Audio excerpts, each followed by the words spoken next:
Hey ARKS, Silhouette here, coming at you this time with the lowdown on the new Imposing Iron Assault Urgent Quest that was added to the UQ rotation just a few days ago on the 23rd. With a new Urgent Quest comes new rare drops and plenty of reason to take on the Yamato once again, and an all new set of challenges that stand between you and those wonderful items. Not the least of which is the new Rematch mode that, on top of generally being a harder encounter, is just nightmarishly difficult if you're not prepared or don't know what you're doing in the encounter. This Urgent Quest is largely the same as the original Yamato Urgent Quest, The Dignity of Steel Unleashed, with 12 players fighting through the frozen Pacific Ocean to stop the rampaging Yamato as it heads towards Japan's cities. But this time, with more plentiful and stronger enemies and a few other minor variations in the first half of the encounter, and quite a bit more challenge in the AIS only second half. In the Rematch encounter, Iron Juggernaut of the High Seas, only a single 4-man party will challenge the Yamato and AIS portion of the battle, with the ship boasting considerably higher damage and more frequent attacks. This Urgent Quest was released with a set of triggers being distributed to all players on the 23rd, as well as several triggers being available in the Fresh Finds shop each day. For the time being, this Urgent Quest will likely be in high demand for triggers and otherwise well into Episode 5 and probably 6, as some of the possible drops are really just that good.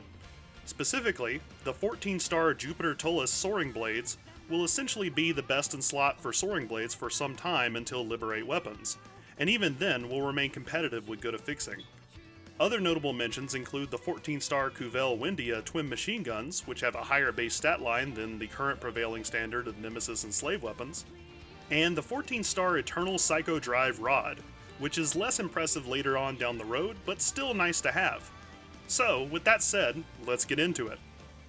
The first half of this encounter has you running along the recently frozen waves of the Pacific Ocean, en route to intercept the Yamato, which has been beached by ARKS' freezing projectile. Along the way, several waves of phantoms will spawn that you'll have to DPS your way through, now including several different phantoms, including the Las Vegas enemies, and having a seemingly high propensity for spawning rare versions of them if you're looking for those. All the while, as you make your way from barrier to barrier, you'll be dodging incoming cannon fire from the Yamato, which will fire on designated spaces on the ground, and you'll need to keep your eyes peeled while you do so. These shells can be ice, fire, and special rounds, all of which do various status effects and can do a little bit of damage, so be sure to avoid them. Around the 5th barrier, the Phantom Hagith will show up briefly, usually getting his clock cleaned by your 12-man party, and then the Yamato will begin firing its main cannons as well at you, usually blasting the area and path above and to the side, as well as any unfortunate players who happen to climb up there thinking the high ground was strategically the sound choice. Sorry, Kenobi fans. After this, a brief dash panel segment will have you avoiding both cannon and laser fire before you'll engage another 2 barriers worth of enemies, with the lasers now firing down on you at the second. There are notable red indicators where the laser is about to fire, and you'd be well advised to steer clear and be safe when these fire, as they tend to deal a great amount of damage and can easily kill an unlucky player. Otherwise, through this final barrier you will come up against Hagith Phantom again. This is mostly still a free-for-all massacre against the several Phantoms and Hagith, but with one thing of note. Upon first spawning, Hagith will spawn a large ball of energy that will slowly descend to the ground.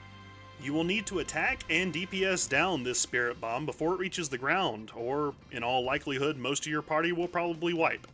Notably, Hagith can spawn these multiple times if he is left present on the battlefield, so keep an eye out for any large glowing spirit bombs looming over the field or their notable sound effect while you're killing the Phantoms. Once you're aboard the deck of the Yamato, you're charged with defeating all 13 of the Yamato's deck guns, which are highlighted in green, while now dealing with a series of Las Vegas Phantoms and Hagith at the same time. Don't worry about the small fry and don't deal with Hagith. Just focus on taking down the guns and you'll have completed the first half without incident. A cutscene will play where you're teleported aboard the AIS transport craft, and you'll be taking on the Yamato in your favorite mech suit next. This part of the battle is a bit different from Dignity of Steel Unleashed as well, but with some more significant changes. At the beginning of this battle, the Yamato no longer starts with its shield, but instead has a series of new attacks. Attack aircraft are present throughout the encounter, and most of his previous attacks are more aggressive and probably deal more damage. As in Dignity of Steel Unleashed, you'll want to make use of High Boost to jump through and stay above the spinning laser cannons when the Yamato jumps. Circle wide when the laser cannons appear on the bow and rapid fire energy balls at you. Approach to the bow or stern when the Yamato's side lasers are raking through the seas, and keep your eye out for the slow-moving spheres that originate at the sides, as they will track and follow you for some time. When Hagith announces that he has no blind spots, he will shortly thereafter teleport 4 miniature missiles around each player within close proximity to the ship, so make sure to dodge out of the way or use overboost to clear the area. As soon as you're beamed into your AIS, you'll want to hit the ground running. Activate your overboost and close the gap while slowly ascending, as the Yamato will launch 4 nuclear missiles in 4 different directions that look like space shuttles. Then jump into the air while performing a helicopter-like move with its 2 laser cannons beneath it. You'll want to use your high boost with either the designated shortcut key on your sub-palette, or by holding left trigger and pressing right bumper on the controller to avoid the spinning laser and doggedly pursue these nuclear missiles. If any of these missiles hit the water, they will most likely wipe all party members, so it is really important that you pursue these and remove them. It doesn't take that many hits with your default rifle attack, and a single missile barrage will usually remove one of them as well in 1 or 2 salvos. Keep an eye out for more of these as time goes on. Yamato seems to infrequently spawn a second set sometimes, and they still mean business if they hit the water. Just make them priority targets anytime you see them, or you will be surprised by a sudden wipe. There is some dispute in the community regarding whether you should attack the sides of the Yamato, as per Dignity of Steel Unleashed, or attack on deck first, with some notable voices claiming the former is the tried and true method, as it allows you to avoid fire from the deck and the sides are harder to approach when the Yamato transforms in its second phase. Personally, I recommend taking out the deck's 5 main cannons first, as they tend to do the most damage out of all of the Yamato's more mundane attacks, are unannounced and therefore harder to dodge or even know they're pointed at you, and will be rapidly firing down on your party as the ship dips and turns throughout the battle.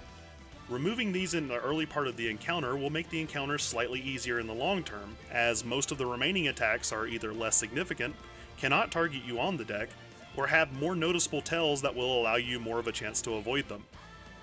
Once enough damage has been done to the Yamato via targeting the ship's cannons and glowing blue weak points, the Yamato will transform into its second phase, where it sprouts large columns on its sides. These columns will regularly comb the sea with lasers, but they also target anyone within range directly from time to time. This happens when they track them with the laser before firing in that direction. This is why some suggest attacking the sides before this phase, but personally, I find the sides fairly easy to attack if you just hug the weak point or attack from below, as the lasers can't attack directly behind themselves or on deck, and your only real concern are the homing spheres and Hagith summoned missiles, for the most part. In this phase, a few new attacks will begin to surface. The Yamato will start using its large laser cannons to fire powerful lasers directly down or diagonally downwards, which will be preceded by a red laser reticle column tracking you or its target in the vicinity of the ship. Use overboost to shake this reticle, as it will eventually fire and can easily destroy an AIS. Along with this, missiles will begin to also be fired more frequently on your location, indicated by a mostly opaque targeting marker. As always, overboost or dodge are your friend. Also note that the Yamato's jumping attack will be a bit longer, as it descends faster and jumps twice before it stops, so high boost and stay above it if you can. Try not to get caught in one of the downward lasers from above while doing so, but if that happens, it's honestly kind of a crapshoot, so just shrug it off and do your best. Once you have dealt with all the blue crystal batteries, mop up by targeting remaining deck guns and just dealing damage wherever applicable.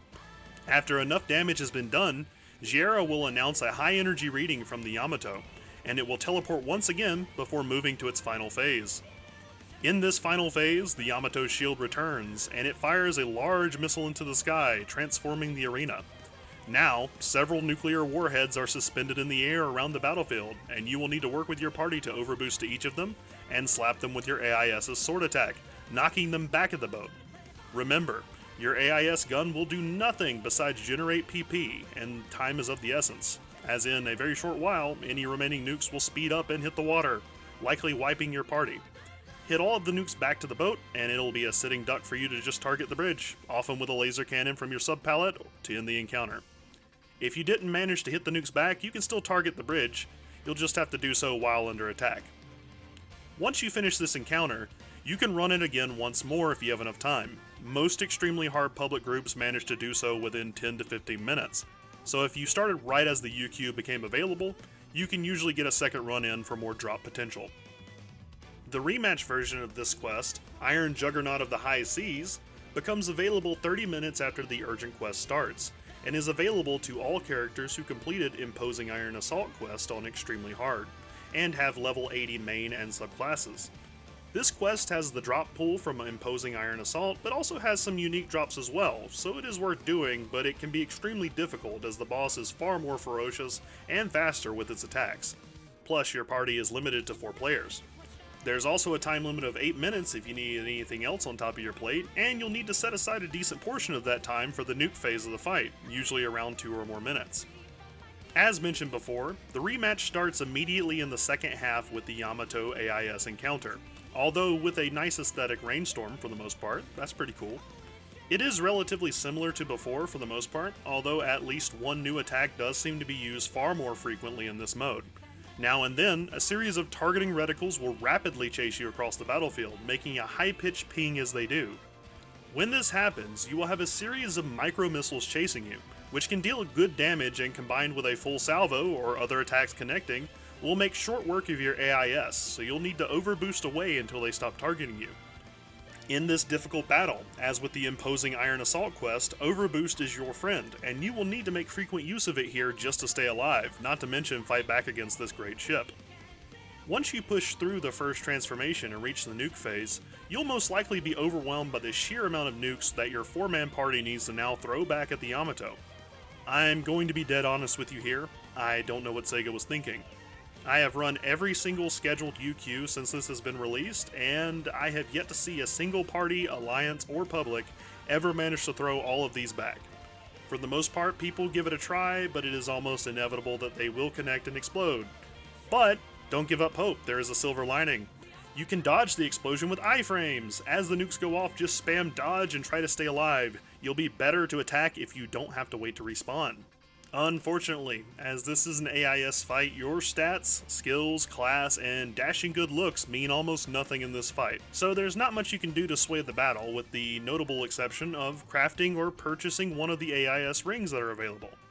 There are 4 AIS rings that you can choose from: Early Riser, Quick Blaster, Light Armor, and Wide Area Heal.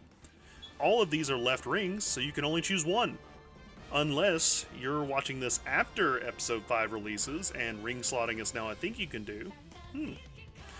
Early Riser shortens the respawn period of the AIS to 1 second, which can help you get back into the fray rather quickly after an unexpected spontaneous deconstruction of your AIS.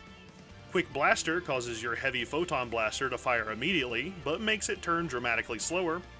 Light Armor reduces the PP cost of dodging, but increases incoming damage, and Wide Area Heal increases the area of effect of your area heal.